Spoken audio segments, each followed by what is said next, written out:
Adobe Photoshop. It has been the benchmark for image editing for over 3 decades. When it arrived in 1990, it was built for professional retouchers and print designers.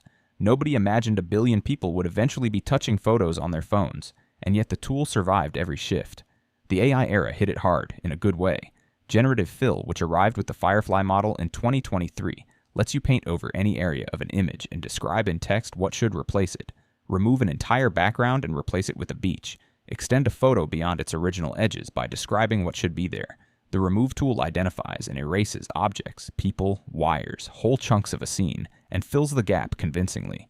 Professional retouchers who had been doing this work manually for years started using these features immediately. Photoshop is still expensive, subscription only, and probably overkill for someone who just wants to fix holiday snapshots. But for people who work with images professionally, there is no real alternative. Adobe Lightroom. Where Photoshop does surgery, Lightroom manages entire libraries. Photographers use it to organize, sort, and process hundreds or thousands of images at once. That workflow is different from single image editing, and AI has changed it significantly. The Denoise feature, released in 2023, runs a machine learning model over raw files and produces results that were genuinely better than anything photographers had without moving to dedicated noise tools. Sharpening done by hand and sharpening done by Lightroom's AI model are not the same thing, and anyone who works with challenging low-light files knows it immediately. Masking changed, too. You can now tell it to select the sky, the subject, the background, or someone's face in a single click. Before that, masks were drawn by hand, one careful brushstroke at a time. The Enhance feature upscales images while adding detail rather than just stretching pixels. None of this is flashy.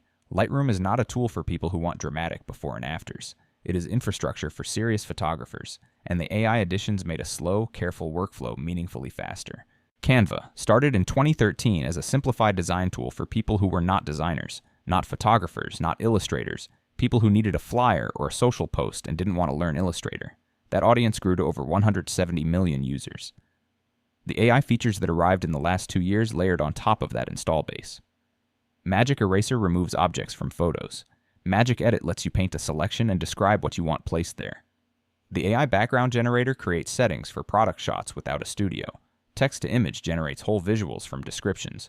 For most people using Canva, these are not professional tools in any serious sense. They are shortcuts that make casual work faster. That's exactly the point. Canva's strength has never been depth. It's the fact that someone with no background in design or photography can get to a usable result in 5 minutes. The AI features didn't change what Canva is. They made the same philosophy go further. Snapseed. Free, built by Google, no ads, no subscription, no catch. It has been around since 2011, was acquired by Google in 2012, and has stayed free ever since. That alone makes it unusual. Most photo editing apps at this quality level eventually want a monthly payment. Snapseed gives you 29 tools covering everything from basic exposure and color to selective adjustments, healing, perspective correction, and portrait retouching. The Selective tool lets you pin an adjustment to one part of an image and have it affect only that region based on luminance values. In practice, it means you can brighten someone's face without brightening the sky behind them, just by tapping the face and dragging up. No mask, no selection, no layer. It sounds like a small thing, and it genuinely changes how you work. The portrait features handle skin, retouching, and face sculpting. Nothing groundbreaking compared to newer tools, but everything is clean and the output holds up well. For mobile editing, it remains one of the most recommended options across photography communities, mostly because of what it doesn't cost. PicsArt. Over 1 billion downloads. That number is not a typo. PicsArt grew by combining a photo editor with a social platform. You edited images and shared them in the app's community. Stickers, templates, effects, and an expanding AI toolkit have kept it growing since 2011.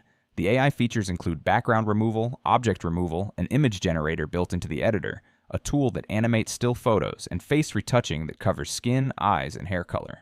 The social layer is what made it different from everything else. Other editors are standalone tools. This one built an audience around creative sharing, and that scale drove the feature roadmap. The interface is dense, a lot happening on the screen at once, which can feel overwhelming if you just want a quick fix. Once you know where things are, the depth becomes genuinely useful. For creative work that lives on social media, it is honestly one of the better equipped tools at a free price point. Remini. If there's one AI photo tool that surprised people who weren't following the space, this is probably it. Remini launched in 2019 and built its reputation on restoring old or degraded photos.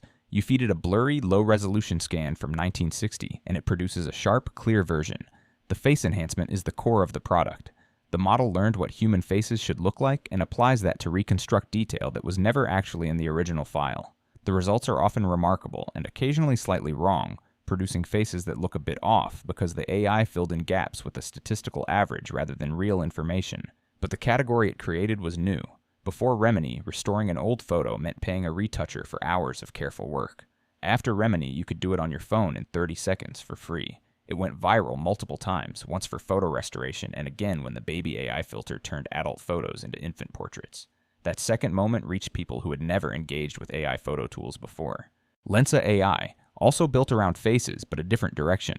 Lensa launched as a portrait editor and found its real audience in late 2022, when magic avatars went massively viral. You uploaded 20 or 30 of your own photos, and the app generated AI portraits of you in dozens of artistic styles. Oil paintings, fantasy characters, sci-fi renditions. The results were personal enough to be shareable, and they spread fast. Within days, Lensa was at the top of the App Store charts globally. The controversy followed almost immediately. Artists pointed out that the model had trained on their work without consent or compensation. Some generated portraits retained visible traces of specific living illustrators' styles. That argument is still unresolved.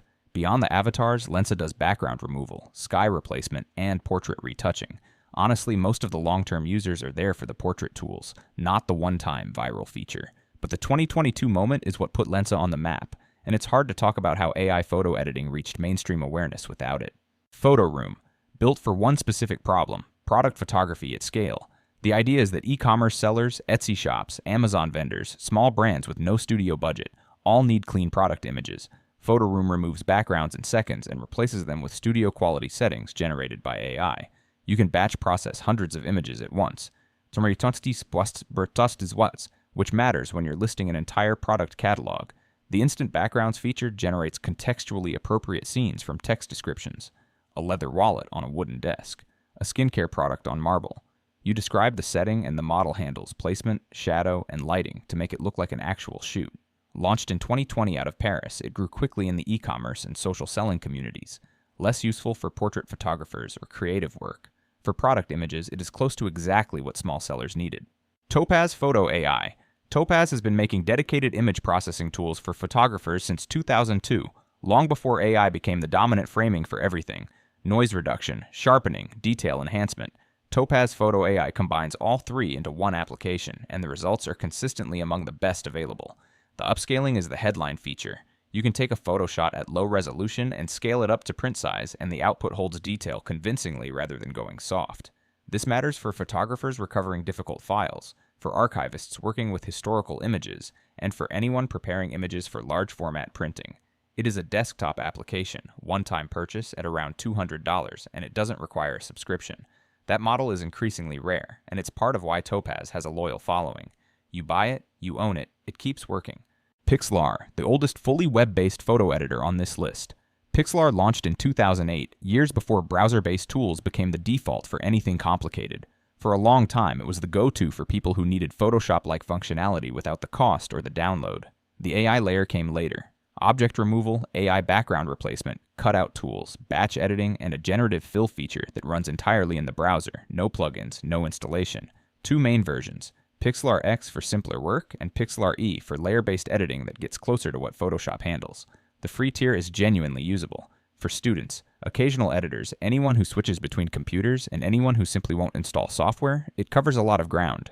The interface hasn't always kept up with what newer tools look like, which is a fair criticism and a persistent one. But the longevity says something. Pixlr launched when the iPhone was 1 year old. It has survived the move from desktop to mobile, from manual to AI-assisted, and it is still running.